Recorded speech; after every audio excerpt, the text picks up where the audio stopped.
C'est la fin d'une ère. Ce soir, France 3 diffusera pour la dernière fois son journal depuis Paris. La fin des éditions nationales marque le début de Ici 12-13 et Ici 19-20 demain. Nous sommes le dimanche 3 septembre 2023. Vous allez regarder le TV 168. Bonjour, bienvenue.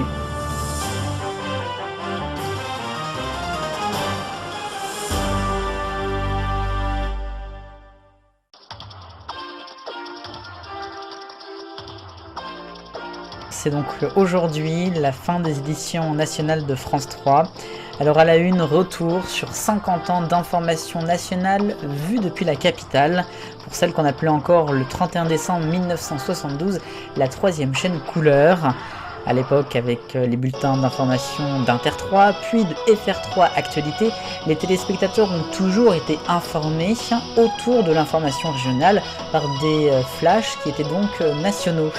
Ces flashs qui, au fil du temps, se sont de plus en plus agrandis, d'abord avec le Soir 3 en 1978, puis le 19-20 en 1986, lancé à l'époque par Henri Sagnier notamment. Le 19-20 qui est ensuite devenu deux parties, la partie bien évidemment régionale, puis nationale à 19h30. Le 19-20 qui a fait un autre bébé, le 12-13, ça c'est en 1990. Le 12-13 qui lui a changé de nom au fur de son histoire, il est devenu le 12-14 entre 2000 et 2006, avant de redevenir le 12-13 depuis. Bref, les éditions nationales de France 3, c'est en fait l'ancrage finalement de la chaîne, et je dirais même le tronc. Et le tronc va être rompu, puisque ce soir aura lieu la dernière édition présentée par Christophe Gascard. A partir de demain, place à Ici 12-13, Ici 19-20. L'actualité nationale et internationale sera toujours vue, mais cette fois-ci par les régions. Vous aurez à midi le journal des solutions, midi 25 le journal en direct.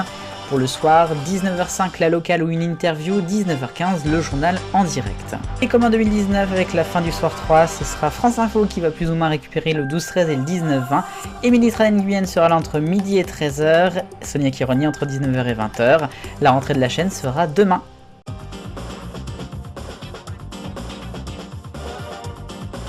France 3 s'éteint et France 2 s'illumine, c'était ma question 168 de dimanche dernier. Le nouveau décor des JT est-il réussi? Vous avez été plus de 150 à voter, merci beaucoup. Bon, le résultat est sans appel, 89% oui, 11% non. Moi aussi je suis d'accord, on en reparle tout à l'heure. La nouvelle question maintenant, est-ce que les éditions nationales de France 3 reviendront un jour? Après tout, on voit tout en télé.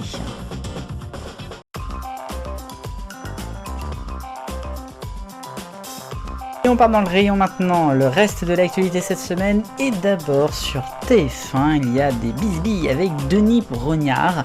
On avait parlé de l'affaire qui avait tourné autour de lui, notamment au 14 juillet 2022. Maintenant, il pourrait même être écarté de Koh-Lanta. C'est Clément Garin qui a avancé cette information. Alors ce ne sera pas la prochaine saison qui va être diffusée en 2024, elle est déjà tournée, mais pour après, apparemment on ne peut plus de lui. Deuxième information, et on reste sur TF1, puisque Camille Combal continue sa montée sur la chaîne depuis son arrivée il y a quelques années maintenant. Il va sans doute avoir une deuxième partie de soirée à l'antenne, ce sera peut-être à l'automne ou à l'hiver prochain. Un talk, décidément, qui pourrait peut-être faire le Quelle époque de TF1. Un talk qui serait avec lui et avec notamment Pierre-Antoine Danco. Troisième information, les Jeux Olympiques l'été prochain seront à Paris. Je vous apprends rien. L'athlétisme sera forcément au cœur du dispositif puisque c'est l'épreuve reine. Et ça serait bien qu'on retrouve Patrick Montel, le commentateur historique de l'athlé sur Antenne 2 puis France 2 jusqu'en 2019. Lui aussi plus ou moins viré. Bref, Patrick Montel, une pétition est en ligne actuellement pour son retour. Et quatrième info, Eurovision Junior, l'édition 2023 aura lieu le 26 novembre prochain à Nice en France. On a eu cette semaine deux annonces, d'abord le logo Heroes, tout coloré, puis la liste des 16 pays participants, la France bien sûr, retour de l'Allemagne après un an d'absence et arrivée pour la première fois de l'Estonie. C'est la première fois aussi qu'il y aura les 5 pays du Big Five ensemble au Junior.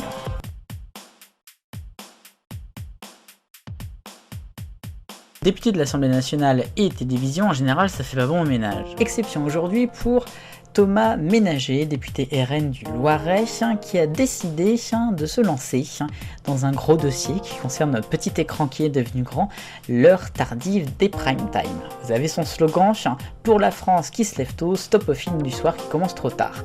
C'est vrai qu'en 13 ans, on est passé de 20h39 à 21h08 en moyenne, et encore, c'est pas fini.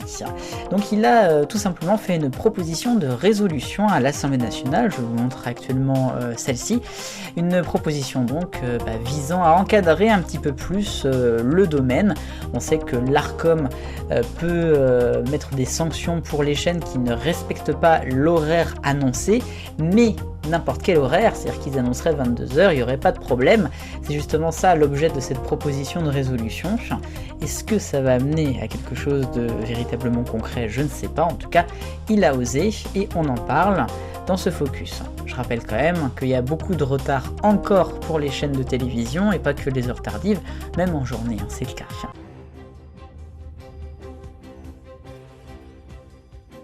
Passion habillage, lundi, France 2 a dévoilé son nouveau décor pour ses journaux, 13h, 20h, avec un nouveau générique qui se fait via le totem, à gauche ici de Julien Bugier, et puis derrière sur ce fameux grand écran horizontal qui offre la vue de Paris matin et soir.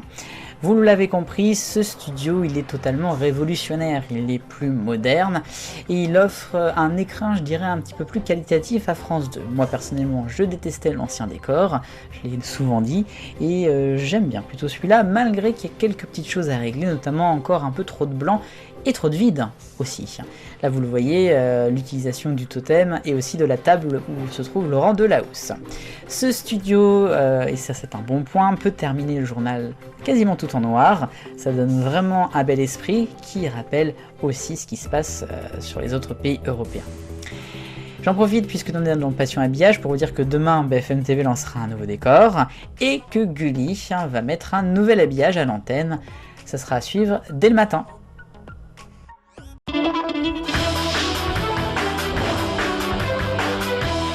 Un point rapidement consacré à ce monsieur, c'est pas une surprise de sa vie et que j'allais l'évoquer, Jean-Marc Morandini, encore condamné à 6 mois de prison avec sursis, obligation de soins, indemnisation de la victime, une amende également de 10 000 €. Mais bon, ça ne l'arrête pas, il fait appel et puis il continue d'être à l'antenne et il est même conforté sur la chaîne du canal numéro 16.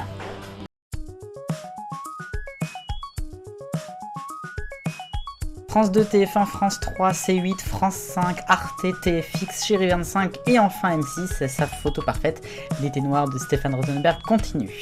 Le Grand TJ qui est sur France 2, certes en hausse par rapport au dernier numéro sur France 3, mais c'est pas folichon jeudi soir sur la chaîne. France 3, justement, la disparue du Lac Noir dimanche dernier en baisse sur une semaine, seulement 1 692 000. C'est mieux par contre pour LCI est en vert avec la matinale, la première de Jean-Baptiste Boursier lundi matin qui a battu un record historique pour LCI. France 5, les trains pas comme les autres, on va y revenir parce que c'est quand même incroyable. 2 millions de téléspectateurs, 11% de part de marché jeudi. En bleu foncé, France 2, Capitaine Marlowe, l'inédit a fait 4 400 000, c'est moyen mais c'est quand même très beau. Et très bon également pour le 20h de TF1 qui est une nouvelle fois la meilleure audience de la semaine, 5 500 000 et 29% de part de marché. Et c'est l'audience de la semaine, des trains pas comme les autres jeudi, 2 millions de téléspectateurs en prime time pour France 5, 11% de part de marché. Ça faisait longtemps qu'on n'a pas eu France 5 à ce niveau en prime time, c'est pas la première fois, mais enfin c'est quand même incroyable. Des trains pas comme les autres qui terminent une saison record en moyenne 1 500 000 téléspectateurs, 9,2% de part de marché sur tous les inédits. J'ai hâte de voir l'été prochain ce que ça va donner. France 5 fait toujours de très beaux étés.